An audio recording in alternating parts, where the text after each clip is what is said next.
আমি প্রেসিডেন্ট হিসেবে দায়িত্ব পালন করেছি এবং এবার 2025-26 আমি এবারও প্রেসিডেন্ট হিসেবে আমাকে দায়িত্ব দেওয়া হয়েছিল। আমার এই দায়িত্বকালে আমি ক্লাবকে নতুন ক্লাব হিসেবে ক্লাবের যতটাই সম্ভব ক্লাবকে এগিয়ে নিয়ে যাওয়ার চেষ্টা করেছি। ক্লাবের সম্মান যাতে রক্ষা পায়, ক্লাবের পাবনাতে যে 4টা ক্লাব আছে এই ক্লাবের সাথে ফাইট দিয়ে টক্কর দিয়ে হলো আমি চেষ্টা করেছি আমি নতুন নতুন থিম নিয়ে এসে প্রেসিডেন্ট হিসেবে যাতে ক্লাবের প্রত্যেকটা মেম্বারকে আকৃষ্ট করে আমাদের ক্লাবের যাত্রা অব্যাহত থাকে। আমাদের ক্লাবের প্রত্যেকটা প্রোগ্রাম যেন অন্যান্য ক্লাবের চাইতে ভালো করতে পারি এবং যেটা দৃশ্যমান হয় আমি সেই চেষ্টা করেছি এবং সেই চেষ্টা করে আমাদের ক্লাবকে এই গত 3 বছরে এই 3 বছর আজকে 30শে জুন 2026 3 বছর পূর্ণ হলো। 3 বছরে আমাদের ক্লাবকে নতুন ক্লাব হিসেবে আমি অনেক দূর এগিয়ে নিয়ে যেতে পেরেছি আমার সতীর্থ ফেডারেল ট্রেন্ডের সাথে করে নিয়ে।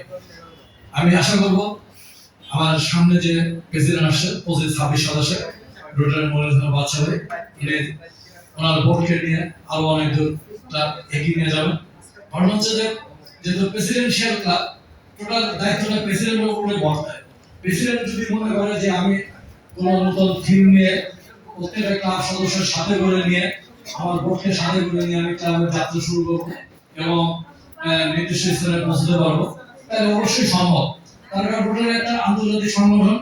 রোটারির মেইন মোটো হচ্ছে সার্ভিং অ্যাবভ সেলফ, নিজের দ্বারা সেবা। এই সেবাটাকে আমরা যাতে প্রান্তিক জনগোষ্ঠীর দোরগোড়ায় পৌঁছে দিতে পারি, এই যদি পৌঁছে দিতে পারি তবে হবে রোটারি করার সার্থকতা। আমরা সেই চেষ্টাকে সাফল্যমণ্ডিত করার জন্য আমরা রোটারি করে থাকি। আমরা এখান থেকে কোনো লাভ বা কোনো অংশগ্রহণমূলক যে অংশগ্রহণ করলে আমরা কোনো বেনিফিট পাবো, লাভ পাবো, সেটা আসে না। বরং আমাদের অর্থনৈতিকভাবে আমাদের শ্রমের বিনিময় আমরা এখানে শ্রম দিয়ে সময় দিয়ে আমাদের এই ক্লাব করে থাকি। এই ক্লাবের মাধ্যমে আমরা প্রান্তিক জনগোষ্ঠী বা গরিব জনগণকে আমরা উপকার করে থাকি।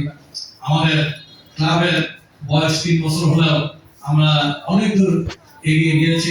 আপনাদের 4টা ক্লাবের ভিতরে আমি মনে করি যে রোটারি ক্লাব এবারে তার নিজস্ব থিম দিয়ে অনেক দূর বাকি 3টা ক্লাবের সাথে ফাইট দিয়ে অনেক দূর এগিয়ে গিয়েছে। আমি গত বছর এবং তার আগের বছর যখন দুবার প্রেসিডেন্ট ছিল আমি নিজস্ব একটা থিম নিয়ে কাজ করেছি, ভোকেশনাল সার্ভিস হয় রোটারিতে, যেটা একটা বড় একটা পার্ট।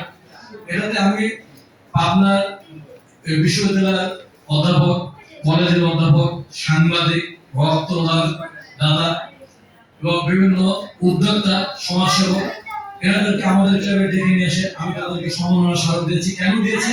তারা যে যে কাজ করে থাকে এই কাজের স্বীকৃতি স্বরূপ তাদেরকে আমি এই সম্মাননা স্মারকটা দিয়েছি, যাতে ভবিষ্যতে তাদের কাজটা আরো বেগবান হয়, আরো সুন্দরভাবে তারা যেন এই কাজটা করতে পারে এবং তাদের মানে বর্তমান সময়ে তাদের যেন চাহিদা থাকে যে না আমি যে অবস্থানে এখন অবস্থান করছি আমাদের রোটারি ইন্টারন্যাশনাল রোটারি ক্লাব নামে একটা অর্গানাইজেশন আমাকে সম্মাননা স্মারক দিয়েছে। এইটার উদ্দেশ্য লক্ষ্য নিয়ে আমি আমার যাত্রা শুরু করেছিলাম এবং যাতে আমি মনে করবো যে অবশ্যই আমার সতীর্থ সদস্যদের সাথে নিয়ে আমি কাজ করেছি এবং এটা সার্থক হয়েছে। ডিস্ট্রিক্ট আমাকে আমাদের ক্লাবকে গোল্ড অ্যাওয়ার্ড দিয়েছে, আমার প্রেসিডেন্ট হিসেবেও আমাকে গোল্ড প্রেসিডেন্ট অ্যাওয়ার্ড দিয়েছে। গত বছর আমাকে গোল্ড প্রেসিডেন্ট অ্যাওয়ার্ড দিয়েছিল, এবার আমাকে গোল্ড প্রেসিডেন্ট অ্যাওয়ার্ড দিয়েছে। গতবার ক্লাব সিলভার অ্যাওয়ার্ড পেয়েছিল, এবার আমার ক্লাব পেয়েছে গোল্ড অ্যাওয়ার্ড। তার মানে গতবার চাইতে আমাদের ক্লাবের জয়যাত্রা এবছরে আমি মনে করবো অনেক ভালো হয়েছে।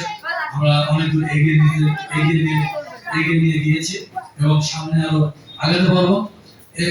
আমার সাথে যারা কাজ করেছেন তারা সবাই আন্তরিকভাবে সহযোগিতা করেছেন। আসলে এই সহযোগিতা না করলে আমার পক্ষে সম্ভব ছিল না একা একা ক্লাবের বিভিন্ন কার্যক্রমগুলো সমাধান করা। সবার মানে সর্বাত্মক সহযোগিতার জন্য আমার এই সার্থক হয়েছে। এবার একটা মানে উল্লেখযোগ্য বিষয় আপনাদের মধ্যে শেয়ার করতে চাই।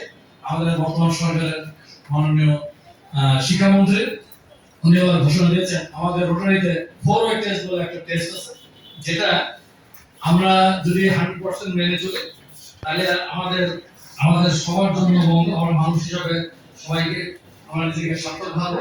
সেই 4 টেস্ট আমি 4টা যে টেস্ট সেটা আমি একটু বলবো।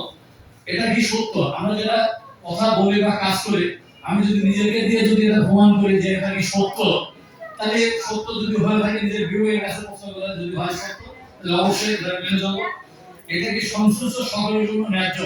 আমি যে কাজটা করতে যাচ্ছি এটা কি সবার ভালো হবে, সবার জন্য ন্যায্য কিনা? এটা কি সদিচ্ছা বা উন্নত বোধ, উন্নত বন্ধুত্ব তৈরি করবে? আমি যেটা করতে চাচ্ছি সেটা সকলের সহ্য করবে কিনা বা সকলের সাথে বন্ধুত্ব তৈরি করবে কিনা, এটা একটা পার্ট। লাস্ট একটা আছে, এটি কি সংশ্লিষ্ট সকলের জন্য কল্যাণকর হবে কিনা। এই যে কাজগুলো আমি যদি এই চারটা ঠিক যদি মেনে চলি তাহলে আমি মানুষ হিসাবে, সত্যিকার মানুষ হিসাবে নিজেকে গণ্য করতে পারবো। আমাদের বর্তমান সময়ের মাননীয় শিক্ষামন্ত্রী উনি আগামী বছরে মাধ্যমিক পুস্তকে মাধ্যমিক যারা ছাত্র এই যারা 7, 8, 9 এই ক্লাসে অন্তর্ভুক্ত করবেন বলে উনি কথা দিয়েছেন এবং উনি বলেছেন যে আগামী বছর যে বই বিতরণ করা হবে এই বই